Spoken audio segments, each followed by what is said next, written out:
ketika higienitas jelek atau buruk atau rendah, itu kan masuk beberapa mungkin bisa bakteri. Lambung itu kan geraknya gini kan, Nak? Nah, ketika ini kosong, apa coba yang digerakkan? Iya. Nah, akhirnya apa? Dia gesek-gesek, luka ditambah lagi asam.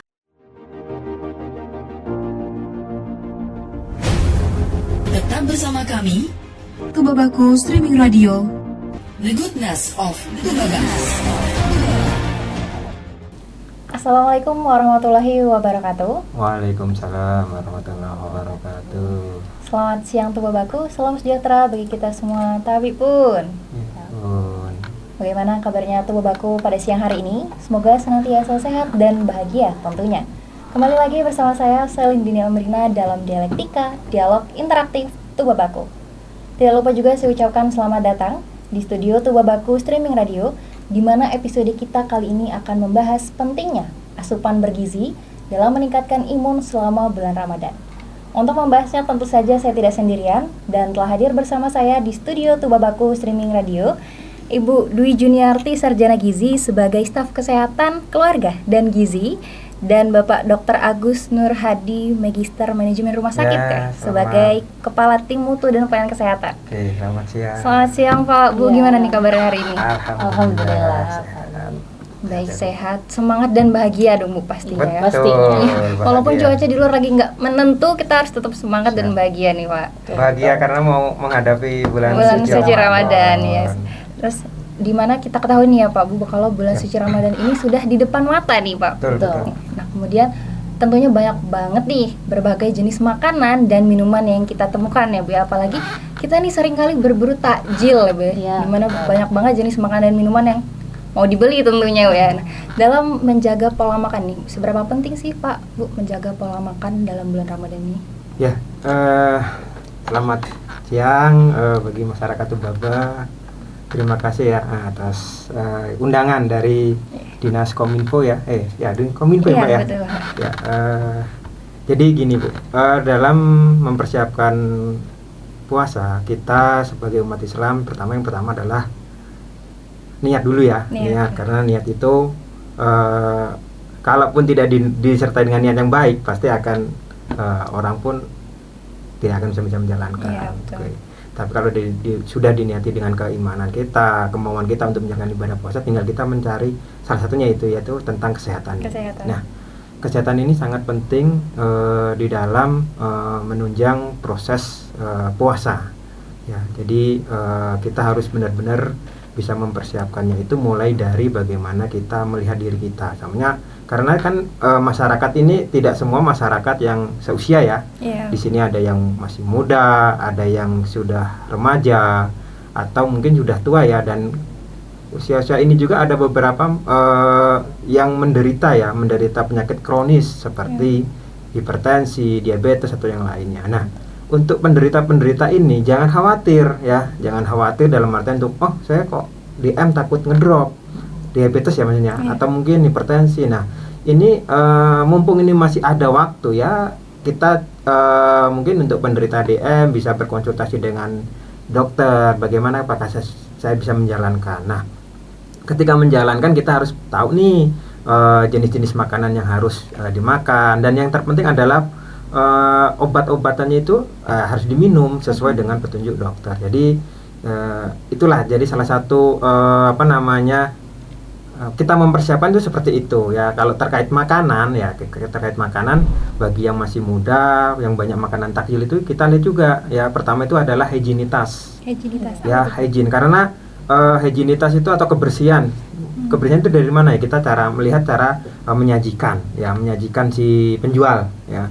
Kalau kira-kira menurut kita higienitasnya kurang baik ya, mungkin bisa kita selaku sesama orang atau manusia ya, ingatkan Bu, kalau jualan ini baiknya seperti ini ya, karena di situ bisa menyebabkan kita sakit. Contohnya ketika higienitas jelek atau buruk atau rendah, itu kan masuk beberapa mungkin bisa bakteri ya kan. Bakteri yang paling banyak itu adalah bakteri E. coli, yang dimana bisa menyebabkan itu diare kan, seperti itu Ibu ya.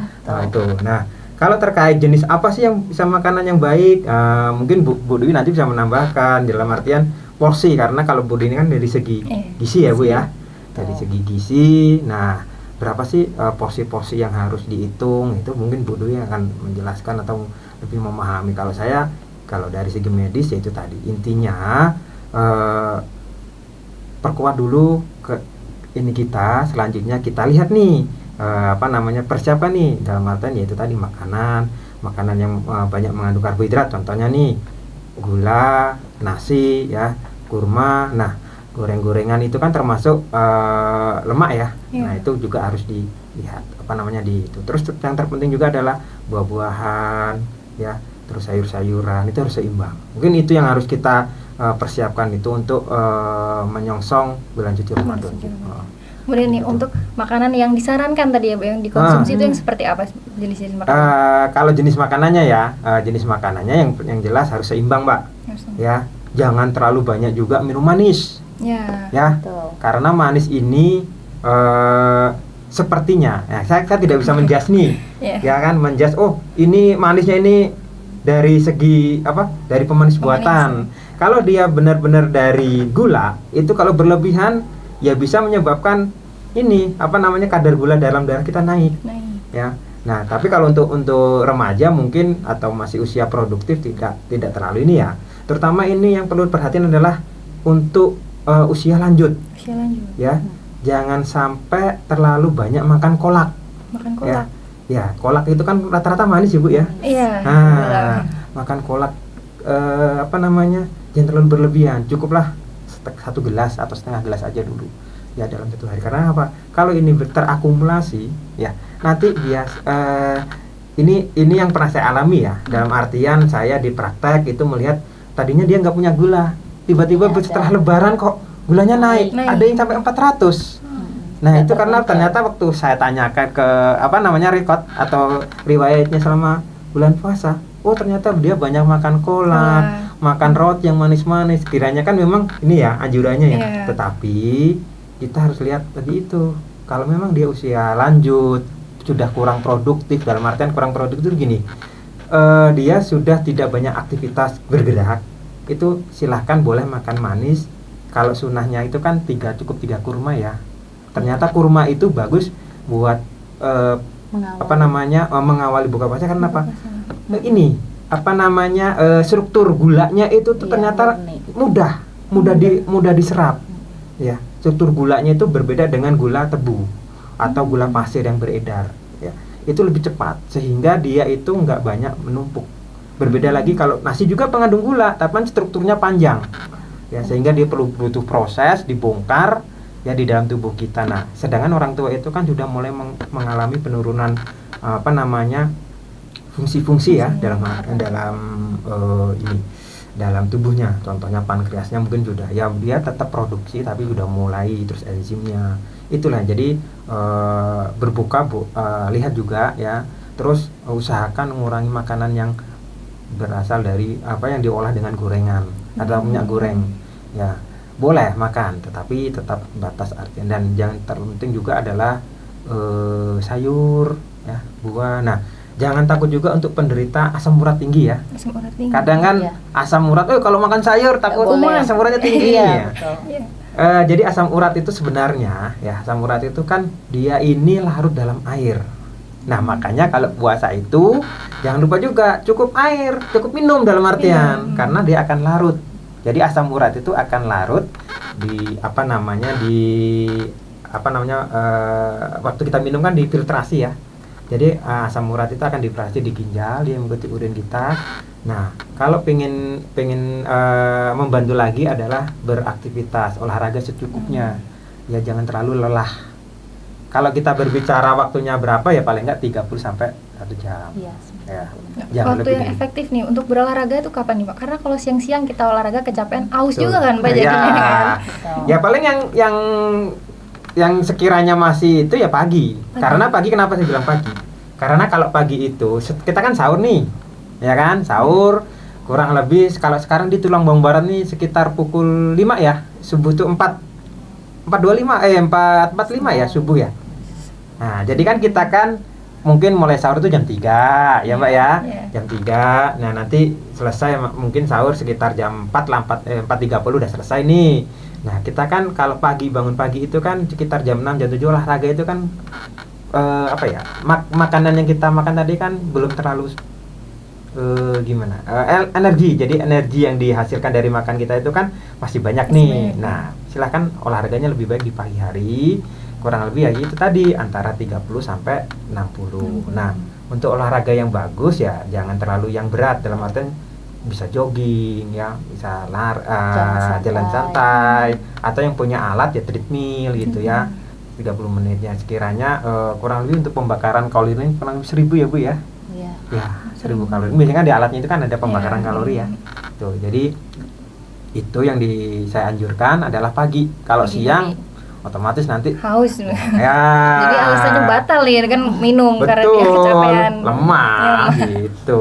Kemudian ada lagi nggak sih Pak tips lain nih untuk menjaga agar kita tetap sehat atau tetap kuat menjalankan ibadah puasa? Mungkin agar terhindar dari dehidrasi juga tuh Bu, gimana tuh tipsnya?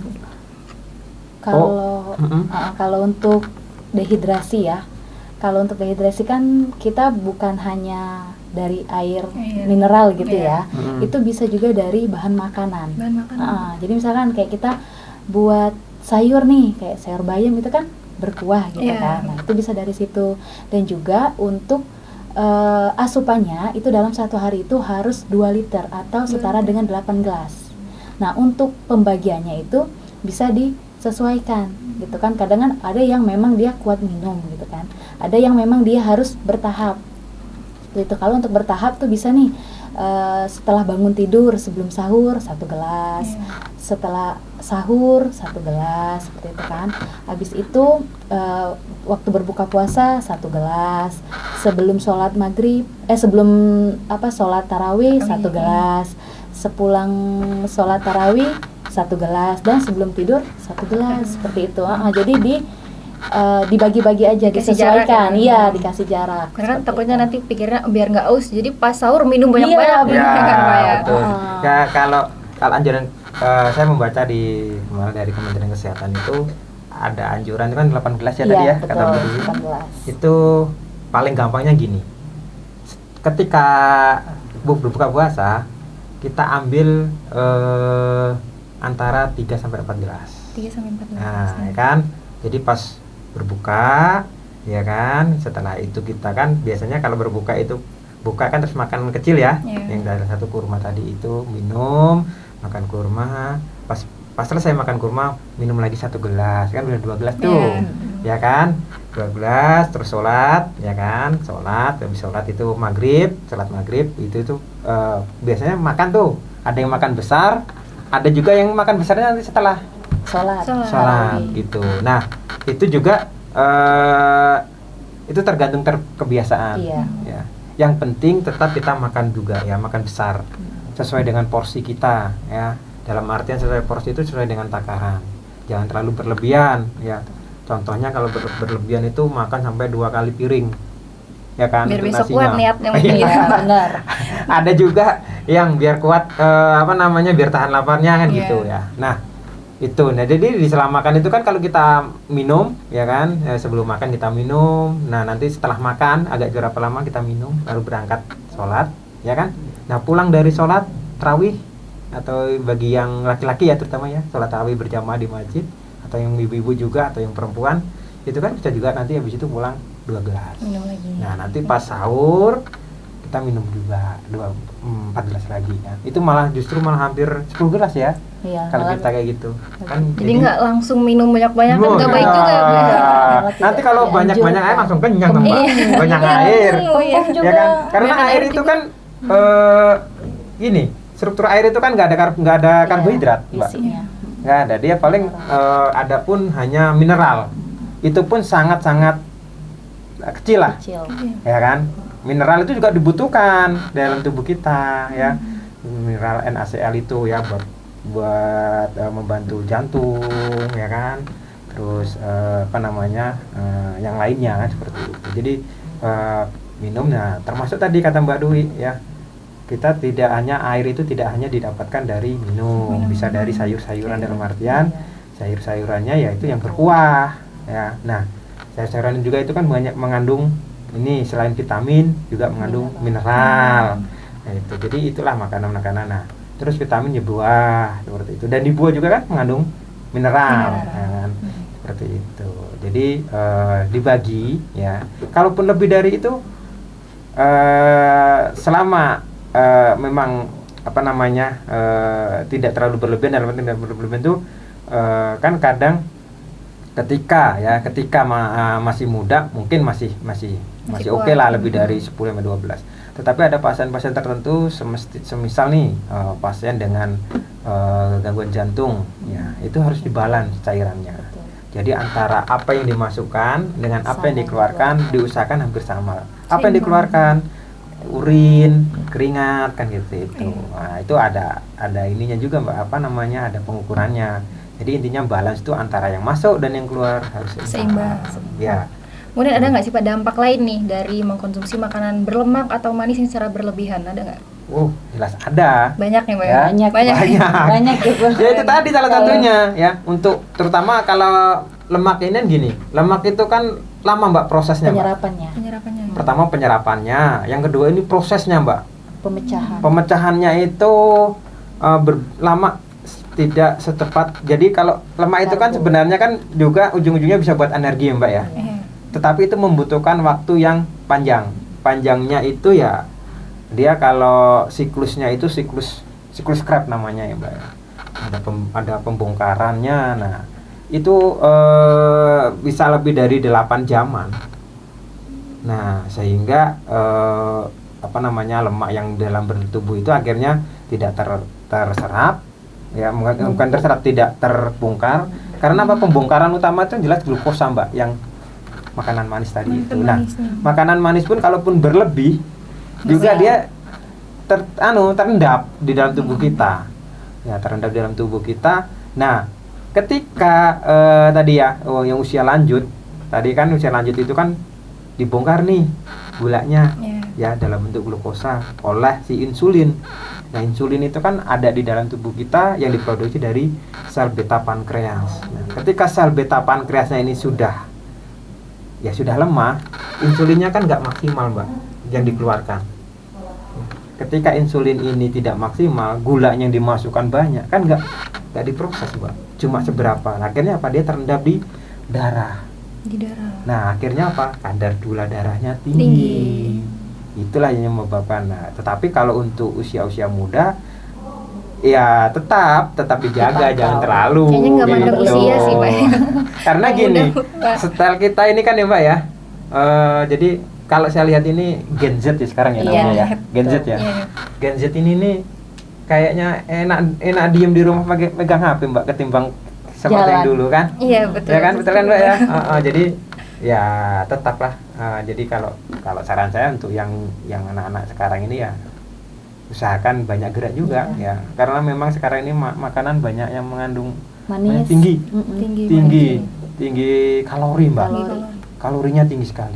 Makanya itu yang menyebabkan nanti ya tadi tertimbun di dalam tubuh kita, akhirnya lari ke penyakit obesitas yang menyebabkan penyakit tadi itu bisa DM.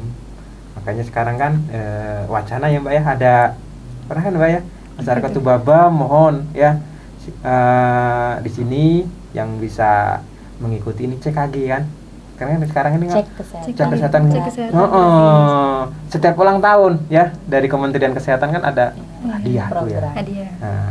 Nah nanti kalau pas puasa kok pas ulang tahun ya nggak apa-apa, cek aja ya. Kok dicucuk jangan takut, dicucuk itu tidak membatalkan puasa ya.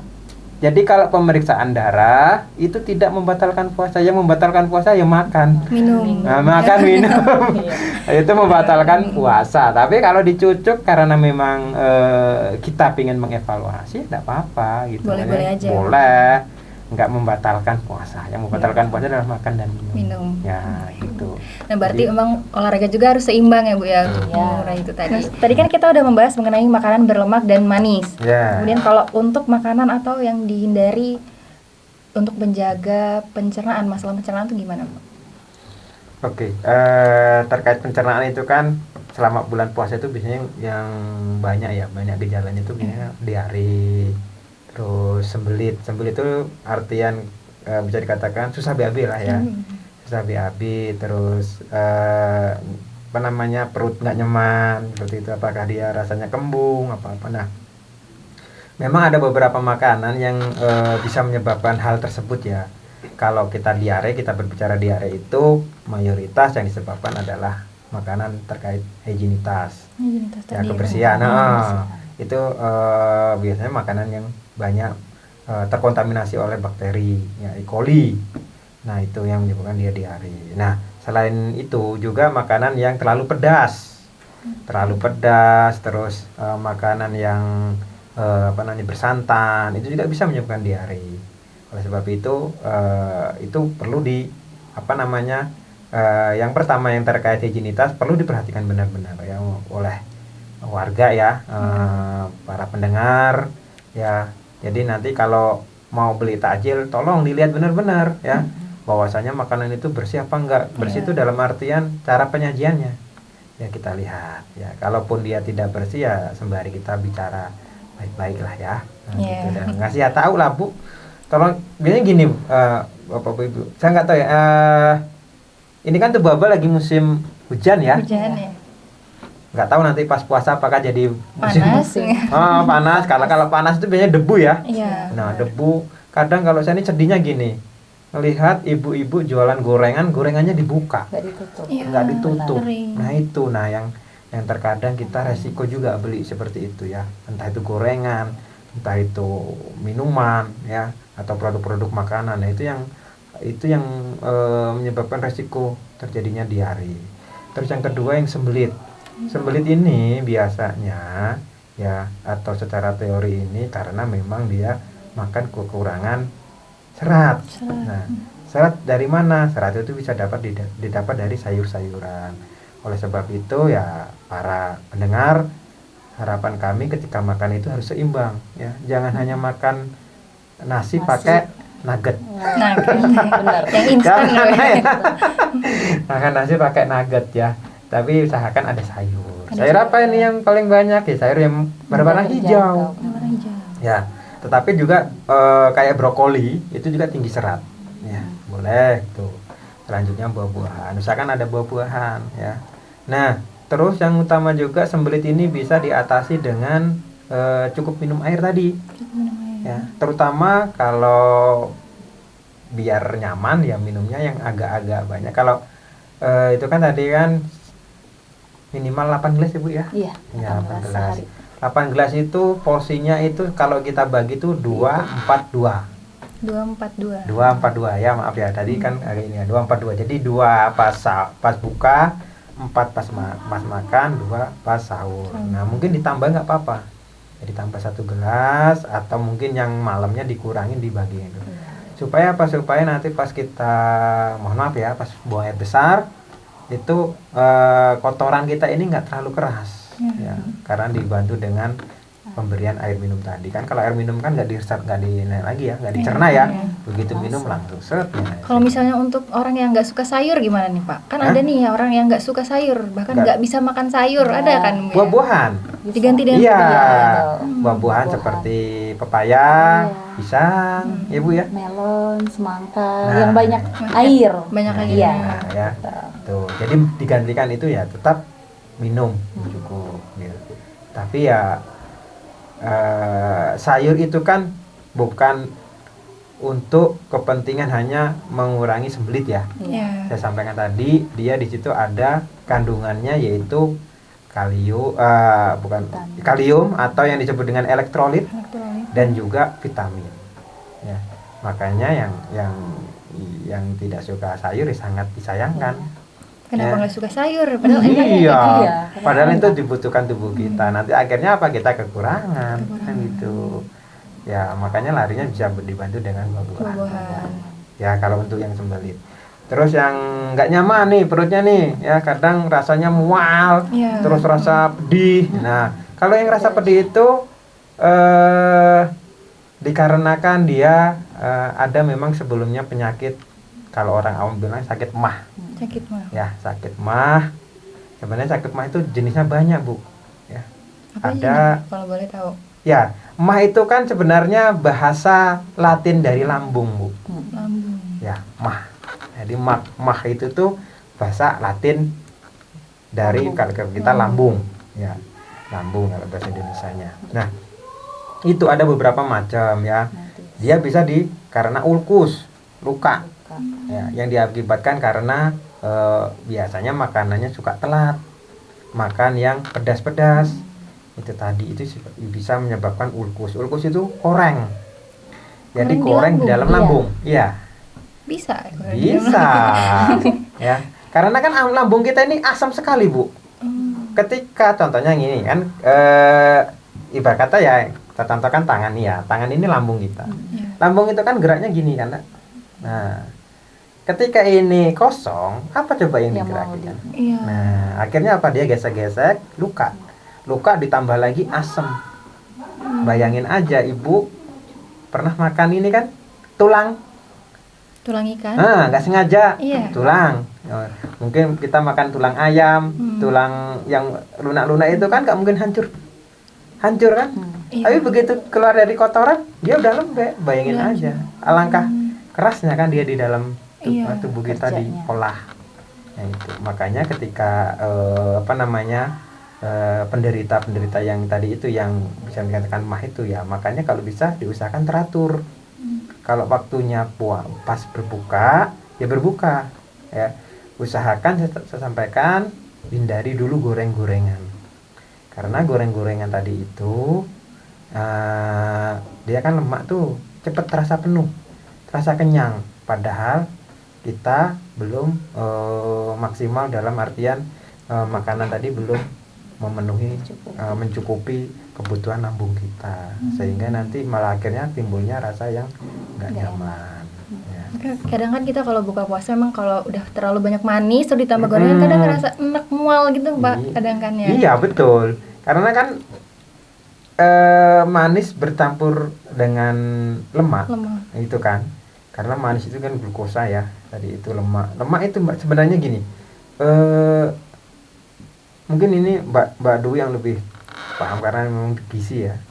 Jadi memang kita ini untuk gorengan itu kan maksimal yang baik itu 3 kali penggorengan ya Mbak ya. Iya. Minyak gorengan itu. 3 kali penggorengan maksudnya gimana nih, Bu? Minyak yang dipakai. Yang dipakai digoreng. Misalkan hari ini kita pakai, besok dipakai, udah langsung dibuang. Jangan besoknya dipakai lagi. Benar, berkali-kali. Nah, itu terus strukturnya juga, struktur antara glukosa dengan minyak itu kan memang tadi itu kalau glukosa cepat lama akhirnya ketika kita makan itu ya sudah kita kan dapat semua Mbak. Iya. Sehingga itu yang menjadi rasa kenyang kan seperti itu. Jadi belum makan nasi udah kenyang dulu. Iya, belum tepungnya kan seperti itu. Makanya yang saya sarankan tetap buka puasa dengan air manis juga boleh, tapi secukupnya. Ya secukupnya, dalam arti secukupnya itu mungkin cukup 1 gelas saja. 1 gelas, sholat, terus makan. Usahakan makan nasi, ya.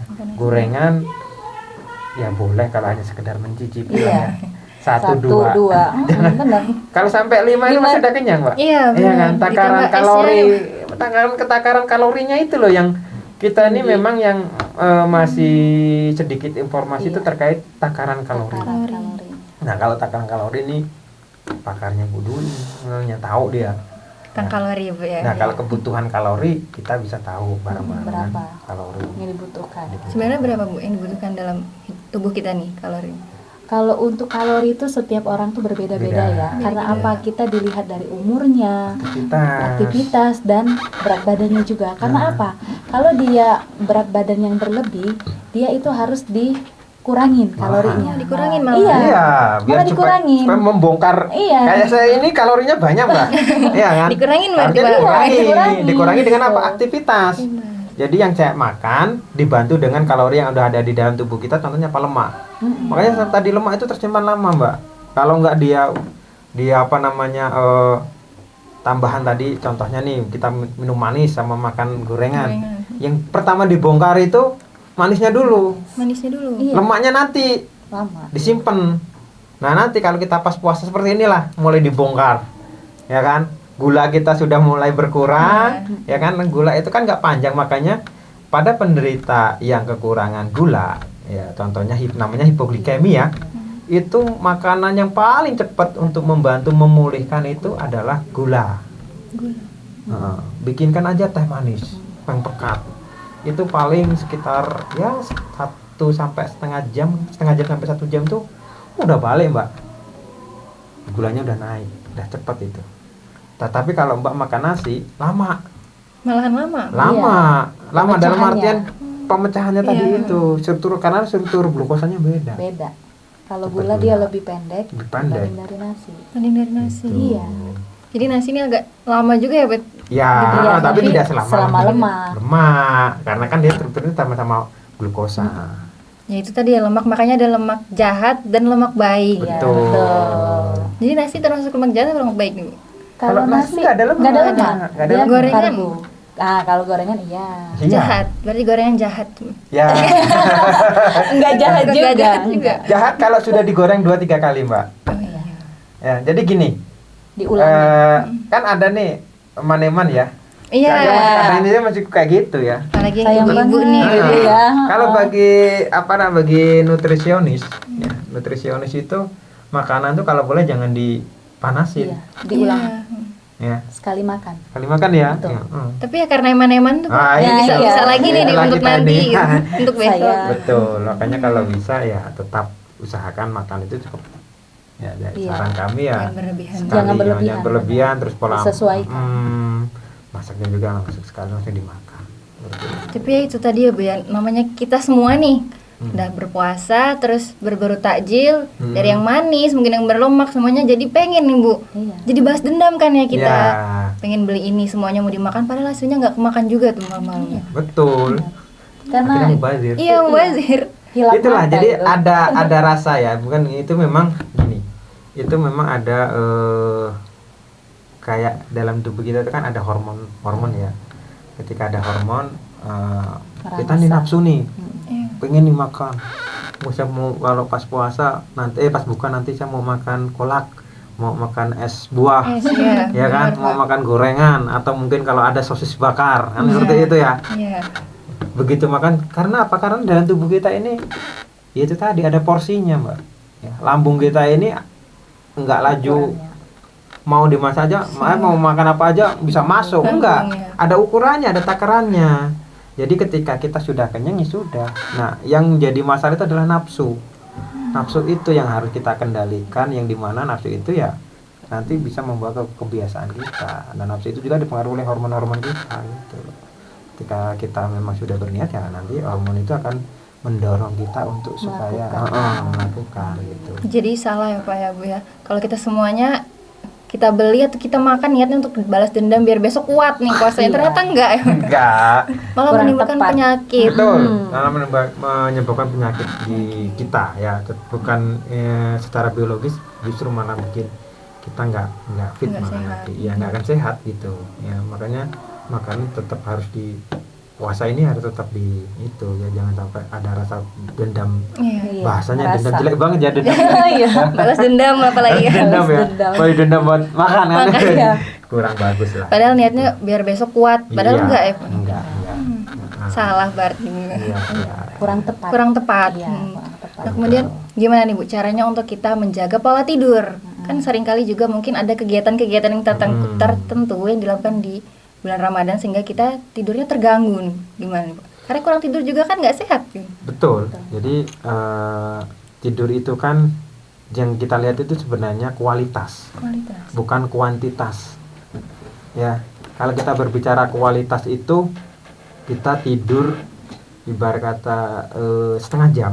Kalau kita dapatkan momennya itu akan baik ketimbang kita tidur kuantitas yang panjang 10 jam. Memang secara kesehatan itu tidur itu antara 7 sampai 9 jam. Ya, jadi kita mulai istirahat itu jam 9 atau jam 10. Nanti bangun sekitar jam 4 atau jam 5. Ya kan?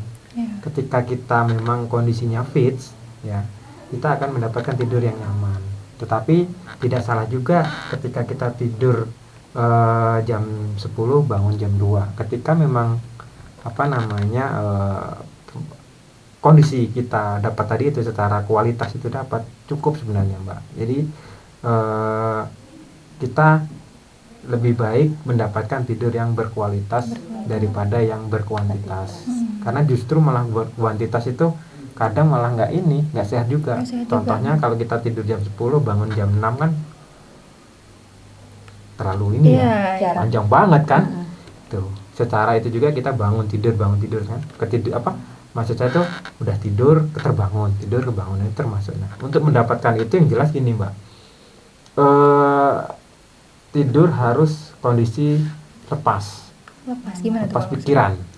Ya, kita lepas pikiran karena pikiran itu mempengaruhi kualitas tidur kita. Ya kan, kalau pikiran kita lagi capek yaitu makanya selain itu juga makanan juga tadi mendukung kita untuk bisa mendapatkan tidur yang berkualitas tadi.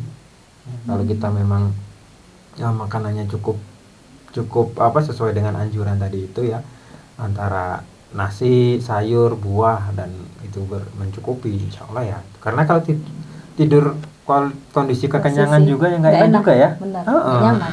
Nggak nyaman. Coba contohnya Mbak makan jam 9 malam, habis itu langsung tidur, bisa menyebabkan GERD malahan Mbak. GERD itu balik Asam lambung. Jadi makanan yang udah di lambung naik ke atas. Keluar lagi dia jadi. Iya, bisa muntah, bisa nggak nyaman akhirnya. Iya. Itu. Jadi dia usahakan ya setelah makan jangan terlalu malam ya. Nanti pas puasa itu ya maksimal pulang terawih langsung makan, nanti 1 jam kan terawih itu sekitar jam kalau saya lihat dulu sekarang ini kan untuk jadwal itu kan jam 8 ya, hampir setengah 8 lah ya sholat isya ya. Mungkin pulang rumah itu sekitar setengah 9. Langsunglah makan. Syukur-syukur kalau sebelum itu nggak apa-apa.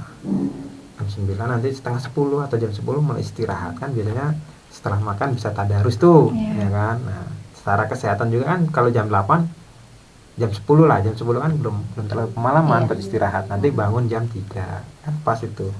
Tapi kan kadang kita kalau habis makan ya Mbak, kalau kita ngerasa kenyang jadinya ngantuk kan.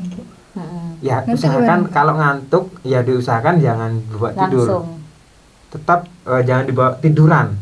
Karena secara anatomi tubuh nanti antara ini kan dia seimbang nih, akhirnya antara lambung terus kerongkongan kita ke mulut itu kan datar nih. Makanan itu kan diolah masuk itu kan sekitar 8 jam Mbak, diolah tubuh kita ini kurang lebih sekitar 8 jam. Jadi begitu masuk diolah 8 jam prosesnya. Jadi nggak disarankan ya Bu ya. Jangan. Walaupun ngantuk jangan langsung tidur. Jangan tidur. Duduk atau posisinya duduk atau jalan. Jangan berebah. Jangan merebahan. Itu karena resikonya nanti bagi penderita yang sudah punya bakat kayak ulkus atau mah tadi ya, itu bisa balik, namanya GERD, gastroesophageal reflux. Jadi makanan yang ada di dalam lambung akan kembali lagi ke saluran tenggorokan kita, akhirnya bisa menyebabkan tadi itu GERD nggak nyaman ya, atau bahkan bisa muntah kan seperti itu. Nah, biarkan dulu itu. Ada juga nih mungkin nggak banyak ya sebenarnya, tapi ada. Betul. Kayak dia sore tidur dulu nunggu buka puasa lah gitu, tapi bangun-bangun udah maghrib terus pusing kan, ada kan kayak gitu tuh Pak. Betul. Ada nih, karena emang nggak boleh tidur maghrib pusing katanya gitu. Itu benar ya sih Pak? Sebenarnya kalau kita berbicara itu kan pengaruh dari bisa karena kondisi mulai hipoglikemi Mbak, kekurangan tadi itu glukosa dalam tubuh kita. Dia mau bakar lemak yang dalam tubuh kita ya, kalau orangnya gemuk, kalau orangnya kurus itu. Terus habis itu ya terus sama itu kadang jadi kan sakit itu bisa dari psikis, bisa dari biologis. Nah itu mungkin ya bisa juga dari psikisnya. Psikisnya kan capek atau dia sebenarnya tidurnya nggak nyenyak itu Mbak.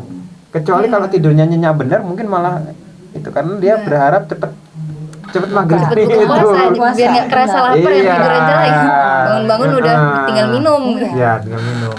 Itu ya memang jadi bisa mempengaruhi ya tadi itu, karena mungkin dia tidurnya nggak nyenyak ya, memang kondisi hipoglikemi ya, udah mulai kekurangan gula tadi ya, Yang ketiga ya dia mungkin karena posisi tidur yang nggak pas, seperti itu. Jadi bisa benar bisa menyebabkan pusing. Ya oleh sebab itu kalau saran saya sih hindari aja. Jangan disengajain karena nunggu ya. tidur. Kalau hanya sekedar layah-layah monggo, tapi kalau dia memang diniatkan tidur sore hari, ya itu memang bisa menyebabkan dia pusing. Keliangan gitu. Keliangan atau berdenyut biasanya. Goyang, bangun-bangun kok rasanya goyang-goyang. Kayak orang buminya bergoyang. Bumi bergoyang atau berdenyut-denyut. Iya. Nah, gitu, Mbak. Nah, Bapak tidak terasa nih kita sudah berada di penghujung waktu nih, Pak. Okay. Terakhir mungkin ada pesan-pesan atau himbauan yang ingin disampaikan kepada masyarakat, khususnya masyarakat Kabupaten Tulungagung Barat. Silahkan. Bapak Ibu, Mas dan semuanya ya, untuk warga khususnya Kabupaten Tulungagung Barat, bentar lagi kita mungkin hitungan hari kita akan menjalankan ibadah suci bulan Ramadan. Kami dari Dinkes mengucapkan selamat menjalankan ibadah puasa. Semoga sehat. Nah, saya hanya bisa memberikan tips. Yang pertama, persiapkan diri ya. Bagi yang masih muda ya, yang utama muda, ini adalah motivasi bahwa ini adalah ibadah ya bagi yang menjalankan.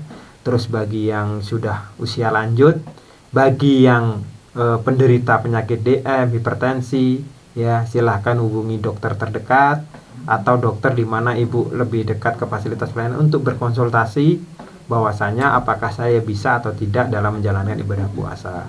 Intinya penderita DM, hipertensi kalau terpantau bisa menjalankan ibadah puasa. Selanjutnya terkait pemilihan makanan di saat berbuka dan sahur, silahkan ya dilihat. Pertama adalah cara proses pengolahannya ya, terus cara pemasakannya juga tolong diperhatikan. Selanjutnya untuk jenis makanan yang dimakan, silahkan harus diimbangi ya, antara karbohidrat dalam hari ini nasi, sayur, buah, dan lauk. Dalam ini bisa protein hewani maupun nabati, harus diseimbangkan. Dan yang terpenting juga pastikan jangan terlalu berlebihan ya, terutama saat puasa, saat berbuka dan saat sahur. Jangan terlalu berlebihan, jangan beranggapan bahwa saya makin banyak nanti saya akan kuat. Tidak ya, secukupnya saja. Selanjutnya cukup minum ya, dengan rumus tadi ya, sederhana sekali. Rumusnya adalah 2-4-2. Boleh dimodifikasi ini ya, boleh 3-3-2 atau 3-2-3 ya. Ataupun lebih pun tidak apa-apa. Yang jelas tergantung aktivitas Bapak Ibu ya. Kalau Bapak Ibu aktivitasnya lebih dari yang normal, silahkan disesuaikan. Mungkin itu tips kami dari Dinas Kesehatan. Mungkin Mbak Dwi mau menambahkan kalau ada?